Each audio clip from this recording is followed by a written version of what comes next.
Assalamualaikum warahmatullahi wabarakatuh.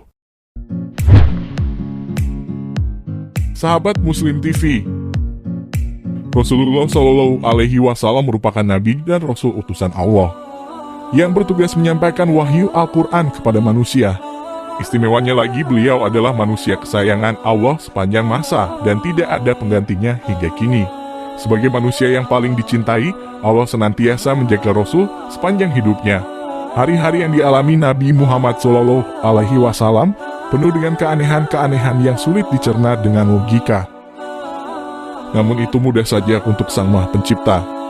Ada begitu banyak kisah ajaib yang terjadi sepanjang hidup Rasulullah. Bahkan beberapa di antaranya jarang kita ketahui. Kisah apa sajakah yang dimaksud? Berikut informasi selengkapnya.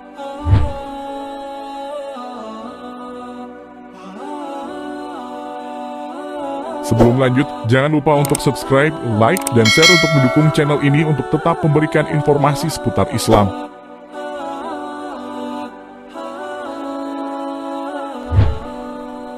Yang pertama, ada kisah batu yang memberi salam kepada Rasulullah Shallallahu Alaihi Wasallam.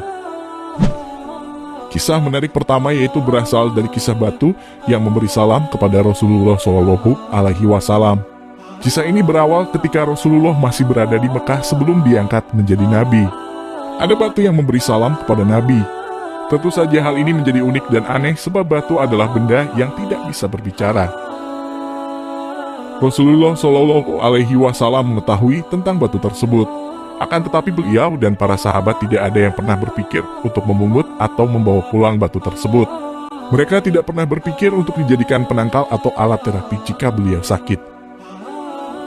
Dari sahabat Jabir bin Samrah, ia berkata bahwa Rasulullah Shallallahu Alaihi Wasallam telah bersabda, "Sesungguhnya aku mengetahui sebuah batu di Mekah memberi salam kepadaku sebelum aku diangkat menjadi nabi. Sesungguhnya aku mengetahuinya sampai sekarang." Hadis riwayat Muslim. Yang kedua, ada kisah tangis tiang masjid dari batang kurma. Kisah unik dan menarik lainnya ketika zaman Rasulullah adalah kisah tangis tiang masjid yang berasal dari batang korma. Dari Jabir bin Abdullah, ia berkata, jika Rasulullah berkhutbah beliau bersandar kepada batang kurma di salah satu tiang masjid. Tatkala mimbar telah dibuat dan beliau duduk di atasnya, tiang tersebut menangis bagaikan rintihan seekor onta. Semua orang yang ada dalam masjid mendengarnya. Lalu Rasulullah turun dan mengusapnya, barulah ia diam. Dalam hadis ini dijelaskan bahwa tiang itu merasa sedih karena Rasulullah tidak lagi menjadikan dirinya sebagai sandaran. Mendengar tangisan tiang tersebut, Rasulullah mengusapnya agar berhenti, namun tidak untuk mencari keberkahan darinya. Yang ketiga, ada kisah pohon yang berjalan kepada Nabi Shallallahu Alaihi Wasallam.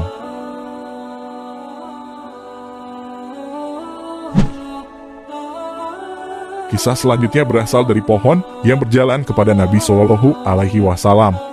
Sebagaimana yang diriwayatkan dalam hadits berikut. Dari Yala bin Murrah As-Taqafi, ia berkata, ketika kami bersama Nabi Shallallahu Alaihi Wasallam dalam suatu perjalanan, kami berhenti di suatu tempat, lalu Nabi Shallallahu Alaihi Wasallam tidur.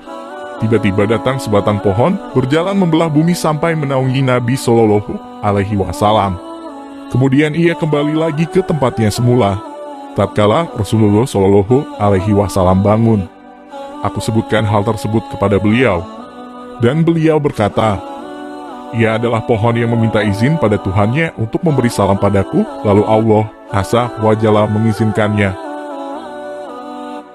Namun, meskipun Nabi dan para sahabat mengetahui bahwa ada pohon yang bisa berjalan, tidak ada di antara mereka yang mengkeramatkan pohon tersebut sebagaimana kebiasaan orang-orang terhadap pohon yang dianggap sakti. Yang keempat, ada kisah batu kandak. Kisah selanjutnya adalah kisah batu kandak. Berkata Amr bin Auf, Rasulullah Shallallahu Alaihi Wasallam menggariskan kepada kami kehendak atau parit yang dalam pada waktu perang Ahzab. Lalu ditemukan sebuah batu besar putih yang bulat. Batu tersebut tidak bisa dihancurkan, bahkan membuat alat-alat kami patah. Maka kami menyebutkan kepada Rasulullah Shallallahu Alaihi Wasallam. Lalu Rasulullah mengambil semacam linggis dari Salman Al-Farisi dan beliau memukul batu tersebut dengan sekali pukul. maka batu tersebut terbelah dan mengeluarkan cahaya yang menyinari kota Madinah, bagaikan sinar lampu di malam hari yang gelap gulita.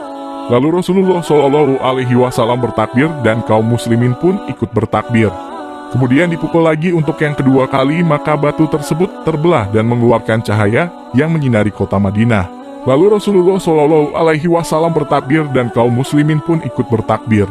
Maka Rasulullah memukul lagi untuk yang ketiga kali, maka batu tersebut terbelah hancur dan mengeluarkan cahaya yang menyinari kota Madinah. Lalu Rasulullah Shallallahu Alaihi Wasallam bertakbir dan kaum muslimin pun ikut bertakbir.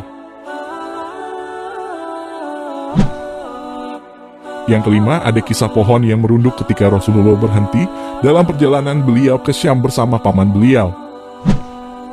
Para ulama sirah sejarah Nabi menyebutkan bahwa saat Rasulullah dan paman beliau Abu Thalib dalam perjalanan ke negeri Syam. Ketika keduanya dalam perjalanan, mereka senantiasa dinaungi oleh awan. Tidak hanya itu, ketika keduanya berhenti di sebuah tempat, di dekat rumah seorang rahib atau pendeta, beliau Shallallahu Alaihi Wasallam disuruh paman beliau untuk menunggu barang dagangannya di pinggir jalan. Tiba-tiba saja rahib tersebut melihat sebatang pohon merunduk ke arah Nabi Shallallahu Alaihi Wasallam dan menaunginya dari panas terik matahari. Saat melihat hal tersebut, rahib berkata dalam hatinya, sesungguhnya ini tidaklah terjadi kecuali pada seorang nabi. Lalu rahib itu mengajak mampir ke rumahnya dan menyuruh Abu Thalib membawa Nabi Shallallahu Alaihi Wasallam cepat-cepat pulang ke Mekah. Ia berkata anak ini akan memiliki kemuliaan jika orang-orang Yahudi mengetahuinya, maka mereka akan membunuhnya. Rahib itu mengetahui hal itu dari kitab Taurat dan Injil yang dimilikinya.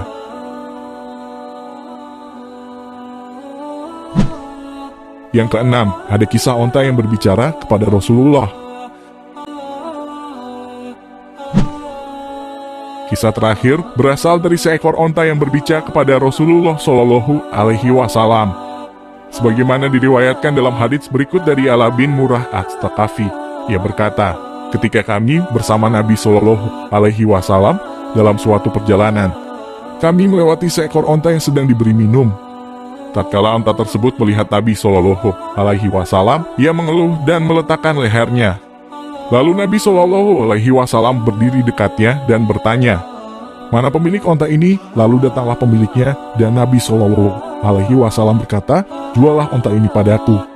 Lalu pemiliknya menjawab, "Kami hadiahkan padamu ya Rasulullah. Ia adalah milik keluarga yang tidak memiliki mata pencaharian selain onta ini." Rasulullah Shallallahu Alaihi Wasallam berkata, "Sesungguhnya ia telah mengadukan tentang banyak bekerja dan kekurangan makanan, maka berbuat baiklah kamu kepadanya."